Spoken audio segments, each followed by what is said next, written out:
भारत और जापान का रिश्ता केवल डिप्लोमेटिक रिलेशन से कहीं ऊपर सांस्कृतिक और भरोसे का रिश्ता है। हम एक दूसरे की प्रगति में अपनी प्रगति देखते हैं। मारुति सुजुकी के साथ हमने जो जर्नी शुरू की थी वो अब बुलेट ट्रेन की स्पीड तक पहुंच चुकी है। भारत जापान पार्टनरशिप की औद्योगिक संभावनाओं को साकार करने की बड़ी पहल यहीं गुजरात से हुई थी। मुझे याद है हमने 20 साल पहले जब वाइब्रेंट गुजरात समिट शुरू की थी तो उसमें जापान एक प्रमुख सहयोगी था। आप विचार कीजिए, एक डेवलपिंग कंट्रीज का एक छोटा सा स्टेट, उसका इन्वेस्टमेंट समिट और जापान जैसा डेवलप कंट्री उसका पार्टनर हो, ये दिखाता है कि भारत और जापान की नींव कितनी मजबूत है।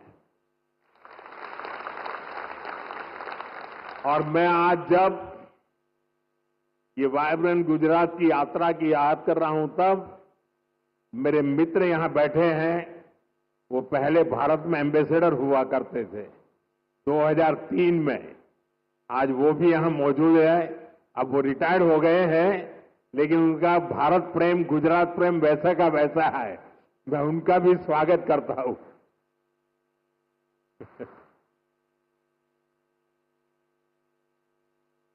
गुजरात के लोगों ने भी जापान के लोगों का उतना ही आत्मीयता से ख्याल रखा। हमने इंडस्ट्री से जुड़े रूल्स एंड रेगुलेशंस जापानी भाषा में प्रिंट करवा कर दिए। जब मैं गुजरात में था, हर छोटी चीज पर मैं ध्यान रखता था। इवन मेरा जो विजिटिंग कार्ड होता था ना, वो भी मैं जापानी में बनाता था।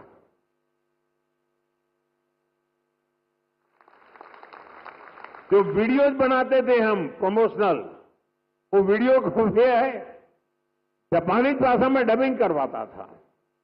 यानी मुझे मालूम था कि मुझे इस रास्ते पर बड़ी मजबूती से आगे बढ़ना है।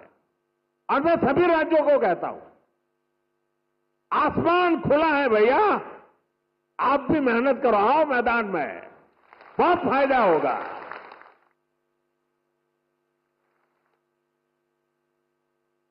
मुझे याद है शुरू में जब जापान के हमारे साथी आते थे तो मैं नया नया उनकी निकटता मेरी बढ़ती चली जा रही थी, तो उनकी हर चीज को मैं समझ पाता था।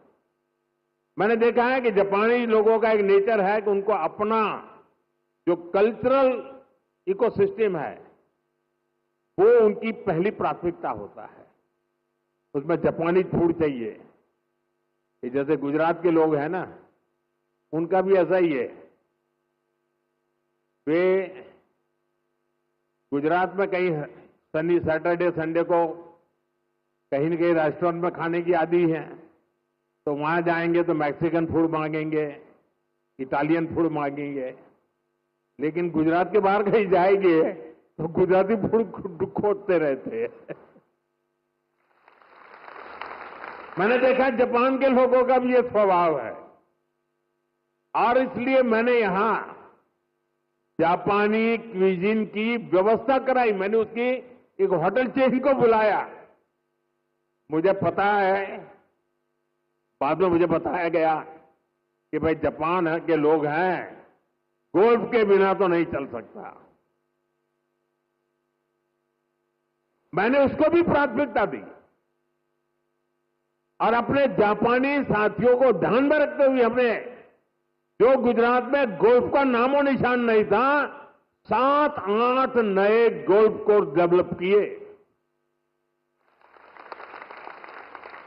देखिए, विकास करना है, इन्वेस्टमेंट लाना है, दुनिया को आकर्षित करना है, तो हर बारीकी पर देखना पड़ता है। और हमारे देश में कई राज्य हैं जो करते हैं। जो राज्य पीछे हैं, मेरा उनसे आग्रह है कि आप भी हर बारीकी को अवसर समझिए और विकास की नई दिशा पकड़िए। इतना ही नहीं साथियों, हमारे स्कूल में, हमारे कॉलेजेस में, हमारे यूनिवर्सिटी में बहुत बड़ी मात्रा में जापानी भाषा सिखाने को प्राथमिकता दी जा रही है। बहुत सारे जापानी भाषा सिखाने वाले टीचर्स आज गुजरात में भी है। कई स्कूलों में जापानी भाषा सिखाई जा रही है। साथियों, हमारे इन प्रयासों से